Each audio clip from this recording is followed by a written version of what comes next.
Welcome to KTVU Crime Files, not only reporting on Bay Area crime, but also offering advice for solutions. The state is expanding its CHP surge operation in Oakland that was set to wind down this week.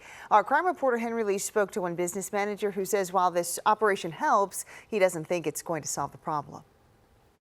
Governor Gavin Newsom says California Highway Patrol officers will saturate Oakland until the end of the year, citing in part the recall elections that could shift the city's political landscape. CHP officers will continue to help Oakland police crack down on crimes like the repeat break-ins that have plagued this market on High Street near 580. 4 times this year, burglars have targeted High, Gift, and Mini Mart in East Oakland. Manager Saleh Fanhu says the intruders often use cars as battering rams or tied chains to them to yank the doors open.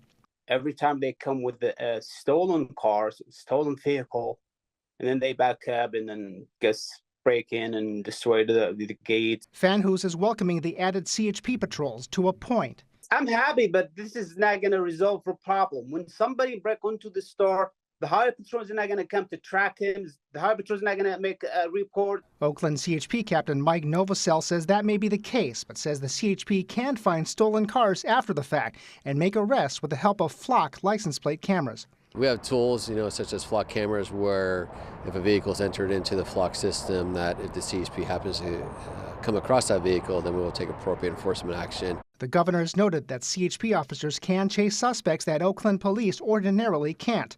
The CHP infusion is welcomed by the city's rank and file. Having the CHP officers in our city is huge because it allows our officers to focus on responding to calls that are standing there waiting for a long period of time. So this will help tremendously. We still need someone else to be there along beside them to make sure the process can continue to get better. This CHP surge began in Oakland in February, and in July, the number of CHP shifts quadrupled. Governor Newsom says California National Guard attorneys working under the state AG's office will continue prosecuting cases in Alameda County. In Oakland, Henry Lee, KTVU, Fox 2 News. Santa Rosa police arrested a suspected drunk driver who crashed into 4 parked vehicles right near a youth soccer practice. This happened yesterday afternoon at the Place to Play Park on West 3rd. Police say a gray Lexus sedan hit the cars while driving recklessly in the parking lot. All of the vehicles had parents sitting inside waiting for the soccer practice to end. One woman suffered minor injuries. Police say the driver of the Lexus tried to run but was detained by several bystanders. Officials say 19-year-old Angel Uribe of Santa Rosa was on pre-trial supervision for a DUI arrest earlier in the year. Well, he now faces multiple counts of DUI and is in custody on $500,000 bail. San Jose police are looking for a driver in a hit-and-run crash that left a woman with major injuries. Police released surveillance video here of the accident that happened on October 18th. You can see the victim on the left crossing North 11th Street in the crosswalk at East Julian when she was hit by a small black SUV. The driver fled the scene. Today, San Jose police said the victim is recovering. This is a traumatizing incident, and what she went through, she needs to receive justice, so we need help from the public to figure out who this driver is. The driver fled the scene in what is described to be a roughly 2013 to 2019 Ford Escape type SUV or something similar, a black model SUV type vehicle. Anyone with information is asked to contact San Jose police. Tonight, the family of a father of 2 who police say was intentionally hit and killed by a driver in the South Bay is speaking out. It happened early Monday morning in San Jose. The driver who fled the scene is now under arrest. New at 11, KTVU's Zach Saz joins us now after speaking with the victim's sister. Zach.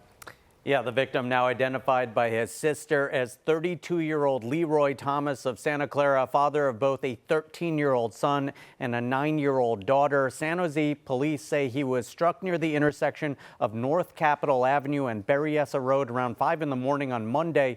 When officers arrived, they found the victim pinned underneath the minivan. He was pronounced dead at the scene. Police later arresting Edward Herrera of San Jose. He's accused of intentionally running over Thomas. Investigators say the 2 men knew each other, but Thomas's sister Sabrina says neither she nor anyone in the family knows Herrera. So a potential motive there remains unclear right now. Thomas being remembered as a loving man, someone who looked out for his family and friends and had a great sense of humor. His sister says she was He was also generous to others, volunteering his time to help the homeless. She says his absence this holiday season is going to leave a void at the dinner table. Thanksgiving and Christmas aren't going to be the same. My brother was the life of holidays. We'd be sitting there having supper, like any traditional family, having Thanksgiving dinner, and he'd be cracking jokes. He was a joke. He would crack jokes all the time. Was a big goofy person, and that's something that was stripped of us. Our smile, our laugh, our hearts aren't going to be the same after this. And the man allegedly responsible for Thomas's death, Edward Herrera, was booked into Santa Clara County Jail on a murder charge. Meantime, his family says they're currently making funeral arrangements. They've set up a GoFundMe page to help pay for the costs of that funeral and say any money left over will be put towards a trust for Thomas's 2 children. We'll be posting a link to it on KTVU.com. Mike? Zach Sauce live tonight in studio. Zach, thank you. San Jose police arrested a man for a deadly hit and run. Officers say 40-year-old Edward Herrera was taken into custody Monday and booked into county jail for murder. Police responded to the area of North Capitol Avenue and Berryessa Road around 5 o'clock Monday morning. That's where they found a man pinned under a minivan. He was pronounced dead at the scene. Authorities identified Herrera as the suspect, saying he was known to the victim. Motive and circumstances connected to that hit and run are under investigation. The California Highway Patrol is getting a $2 million bump to crack down on sideshows. The funds come from a grant with the state's Office of Traffic Safety. The grant will go toward a public awareness campaign, an increase in patrols, and will help the CHP partner with local organizations. Since February, the CHP has made over 1,100 arrests, seized 110 illegal guns, and recovered over 2,000 stolen vehicles in the East Bay alone. Well, some small business owners in San Jose received security cameras from the city free of charge. Councilmember Peter Ortiz joined other community leaders this morning to distribute dozens of free security cameras to businesses in the Alum Rock Village. Ortiz says in addition to being a deterrent, he hopes those cameras provide peace of mind to business owners. Each camera package has 4 cameras, and that's to be a major deterrent to crime, to the issues we've seen, vandalism of our small businesses, and also to send a message, right, that we're not going to allow this to continue to happen and that the city of San Jose stands with our small business community. 35 cameras were handed out today to businesses that previously registered to be a part of the pilot program. 9 Alameda County Sheriff deputies are now charged with felonies in a lawsuit filed by Alameda County District Attorney Pamela Price. The DA, who was subject to a recall this month, did not make any statements today, but the family of Maurice Monk, who died in a Santa Rita County jail cell, says they hope the criminal charges will bring change. KTVU's Jenna Katsuyama has the story. Criminal charges come nearly 3 years after the death of 45-year-old Maurice Monk. KTVU first reported on conditions in the Santa Rita County Jail where Monk was found dead in his cell, half naked, on November 15, 2021. Video shows staff putting food and medicine into his cell, but no one had checked on him for 3 to 4 days. The complaint, filed last Friday, lists 11 defendants, including an Alameda County doctor, Neil Edwards, 9 sheriff's deputies, and 1 nurse, David Donahoe, with the company WellPath, each charged with felony elder or dependent adult abuse. 3 deputies, Rupinder Paul Hayer, Troy White, and Sierra Osmani, are also charged with an additional felony count of falsification of an official document. I'm happy that it's going through a criminal process because individuals played their role, played their part in killing Maurice Monk. So therefore, you have to be accountable for what you have done. Monk was found surrounded by stacks of uneaten food, medication, and urine. His children received a $7 million civil settlement, but his sisters say they feel the criminal charges are important. It's about a person's life being taken away. My niece and nephew don't have their dad no more. He just had a grandkid that he'll never get to meet. All this because somebody didn't do their job correctly. But yet they're still working, getting in check. Why? The Alameda County Sheriff sent a letter to department staff last week and told KTVU by email Saturday that she does not believe charges are justified and asked the department to support the deputies.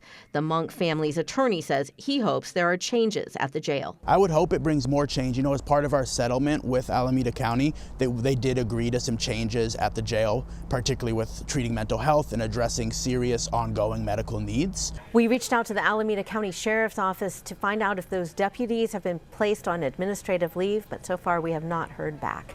Reporting from the newsroom, Jana Kostiyama, KTVU, Fox 2 News. The San Francisco District Attorney's Office today announced attempted murder charges have been filed against a man accused of stabbing a woman on a BART train. Authorities say on November 2nd, 34-year-old Giovanni Portadas was on an Antioch-bound train as it approached the 24th Street Mission Station when he attacked a 54-year-old woman. Police say Portadas slashed the woman's neck. She was hospitalized with serious injuries. Portadas' arraignment, now scheduled for the one that was scheduled for today, was continued for next week. In the East Bay, UC Berkeley police did arrest a man in San Francisco who allegedly fired shots near campus. A campus shot spotter picked up the gunfire on the southwest side of the campus early on October 26. Nobody was injured. UC police say they identified a suspect after reviewing surveillance video, and 45-year-old Jeffrey Darren Hugh was taken into custody in San Francisco this morning. Officers also say they seized handguns, assault rifles, and ammunition. Police in Antioch are looking for the person responsible for a shooting over the weekend. Officers say a 23-year-old was shot outside the Spot liquor store near Pepper Tree Way and Sycamore Drive. We're waiting to learn more about the victim's condition, but police say he is in critical condition. So far, no arrests have been made. We have an update tonight on a double shooting case we've been following in San Leandro. The Alameda County DA filed murder charges today against 44-year-old Leo Evans. He's accused in the deadly shooting of Jennifer Kelly Jordan and the attempted murder of another man. It happened in February after an argument outside One Stop Liquors in the Ashland area near Castro Valley. Evans' plea hearing is scheduled for November 19th. If convicted, he could face up to 40 years to life in prison. The San Francisco Police Department is taking additional steps to try and stop people from soliciting sex workers there in the city. As KTVU's Christian Captain reports tonight, the department is hoping Dear John letters will dissuade the customers. Neighbors have complained of sex workers and their customers in San Francisco's Mission District for years. Police have now launched a Dear John letter program, sending letters directly to the homes of those who solicit sex. They've already started. We've sent out dozens of letters already, so some people have gotten some surprises in their mailbox already. The San Francisco Police Department just released this video explaining how the program works. The city is already using crime cameras to snap photos of sex workers, their customers, and most importantly, the customers' license plates. The police then use the plate to pull up the address of the registered owner, and a letter goes out to the John. They're anonymous. We want to take that anonymity away. I mean, that's part of this program, and we call it shaming. We can call it calling out what you are doing, and we're letting it be known. When somebody gets a letter in the mail, and again, this may cause some uncomfortable situations for a lot of people at home, and that's what we want, because we want them to stay away from these areas. Neighbors have been frustrated with sex work in the area, and the police department is now asking them to work with the department to get as many eyes on the streets as possible. What we encourage the public to do is try to get a picture of them, if you can do that safely. Our officers will also be doing the same thing. Police say they'll be able to use those community photographs for the Dear John letters as well. At the same time, the department says it will continue trying to stop the pimps and sex workers. Human trafficking is a serious problem in our society. So people are victimized, people are basically their lives are taken over, and there's a lot of damage done both to the community and the people that are being trafficked. The police department says it will also be running decoy operations in the area to bust Johns as well, part of a comprehensive strategy aimed at curbing the sex trade. In San Francisco, Christian Captain, KTVU, Fox 2 News. And a man has been convicted in the high-profile shooting of a security guard at a Safeway store in San Francisco. What you're looking at here is footage from the night of the shooting back in October of 2022. San Francisco prosecutors say 52-year-old Andre Brown shot and wounded the guard outside a Safeway in the Excelsior district after shoplifting several items. Brown was found guilty of robbery, assault, and several weapons charges. He was sentenced to 31 years to life in state prison. A man accused of stabbing his wife at a hospital in Vallejo, but is what officers found at a family home that has that suspect now facing homicide charges. Good evening, everyone. I'm Heather Holmes. And I'm Mike Meeback. Tonight, a 63-year-old man is in custody, accused of going on a violent crime spree, stabbing his wife and killing his mother. New at 10, KTVU's Zach Sauce live tonight at Kaiser Medical Center in Vallejo. And Zach, that's where some of the violence unfolded. Yeah, that's right. This is where police say Frank James McMillan stabbed his wife yesterday morning while she was a patient here. They say the 63-year-old stabbed her at least once before he then apparently turned the knife on himself. Both were rushed into surgery for stab wounds. After coming out of surgery, though, that is when police say McMillan shocked responding officers by, quote, spontaneously confessing to the killing of his mother at a home on the 100 block of Campbell Avenue in Vallejo. Police conducting a welfare check at that address, and when no one answered, they forced their way in, discovering his mother dead. Now, at Kaiser Permanente Vallejo Hospital, the hospital putting out a statement today crediting its security and staff with intervening when McMillan allegedly attacked his wife, writing in part, quote, "We're grateful to our staff members who acted quickly to intervene and provide care to those involved. This was an isolated event. We are cooperating with Vallejo Police Department as they conduct their investigation." Now, both McMillan and his wife expected to recover from their injuries. McMillan, meanwhile, booked on both attempted murder and murder charges. He's expected to be transferred to Solano County Jail when he's medically cleared. Mike? Zach Sauce live tonight in Vallejo. Zach, thank you. Former San Jose City Councilman Omar Torres made his first court appearance today on charges he raped a 13-year-old relative years ago. Now, this appearance comes as the San Jose Police Department continues its investigation into other alleged crimes committed by Torres. KTVU South Bay reporter Jesse Gary live tonight outside the Santa Clara County Jail with more on the story. Jesse, good evening.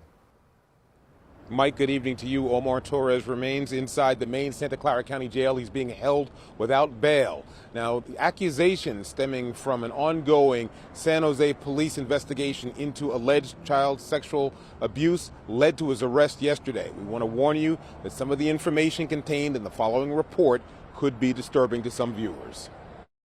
Hiding inside a side hallway in Department 23, Councilman Omar Torres facing justice for crimes police say were committed more than a quarter century earlier. This department will always support survivors of sexual violence. Police Chief Paul Joseph says an adult survivor came forward Monday after seeing media coverage of an ongoing investigation of Torres for alleged child sexual abuse. The police report details a phone conversation between Torres and his victim. Torres: "He was an easy target. I hurt him a lot of ways by raping him." When asked how many times the crimes occurred, Torres: "I would say about 20 to 25 times. I'm just dealing with my own situations of being molested and raped. This is as ugly as it sounds. I am so sorry, man. I didn't mean to hurt you." These allegations are every parent's worst nightmare. But you don't have to be a parent to be sickened by the charges against Omar Torres. Armed with this and other corroborating evidence, San Jose detectives arrested Torres Tuesday, charging him with 3 counts of raping a child. Investigators say the crime started in 1990 when the victim was 4 and Torres was 9, and continued until the victim was 13 and Torres 18. The allegations are appalling. The whole situation is horribly tragic and sad and painful. The first-term councilman penned a letter Tuesday to the full city council and its constituents, resigning as the District 3 rep with a heavy heart, but I believe it is in the best interest of my constituents and my community. I knew this was not if, but when the investigation will be concluded, they'll be charged. Experts say the statute of limitations on cases such as this doesn't apply because of the nature of the alleged crimes. What Mr. Torres' defense team is now likely to do is start to put together information to say that he does not deserve the maximum punishment, that he needs to be treated accordingly because he was a victim himself. Investigators say their initial investigation into Torres' alleged sex crimes with children continues. This office is now moving forward, inspired by this survivor's selfless courage. If anyone has any information about anything involving Mr. Torres, regardless of when it may have happened, please come forward. Torres is due back in court November 14th for a bail hearing. San Jose Mayor Matt Mahan says his office will coordinate efforts out of the District 3 office until a new representative can either be appointed by the council or selected via a special election. In any case, he doesn't think that's going to happen until early 2025. We are live outside the main Santa Clara County Jail here in San Jose. Jesse Gary, KTVU, Fox 2 News will head back up to you in Oakland. All right, Jesse, thank you. San Mateo County leaders are taking steps to remove Sheriff Christina Corpus from office. This comes amid allegations of improper behavior. County supervisors are seeking the possibility of removing the sheriff through the filing of criminal charges before a civil grand jury or by amending the county charter. Sheriff Corpus is accused of using racial and homophobic slurs, also having a romantic relationship with her chief of staff, and then promoting him to assistant sheriff. It's not a place that I wanted to be, or any member of the board wanted to be. Certainly, if we had our way, we'd have a functioning sheriff's office that was really acting in the best interest of residents. During that meeting, the supervisor says he hopes to have the charter amendment by their meeting the first week of December. It could be on the ballot by March with a simple majority needed for passage. Sheriff Corpus has been defiant in her position that she is not stepping down and calls the investigation against her politically motivated. A family's beloved Virgin Mary statue was stolen right from their front yard. It happened while the family was sleeping inside their home in Sacramento County. As Andres Valle reports, the thieves came prepared. There's no price that we can put on it.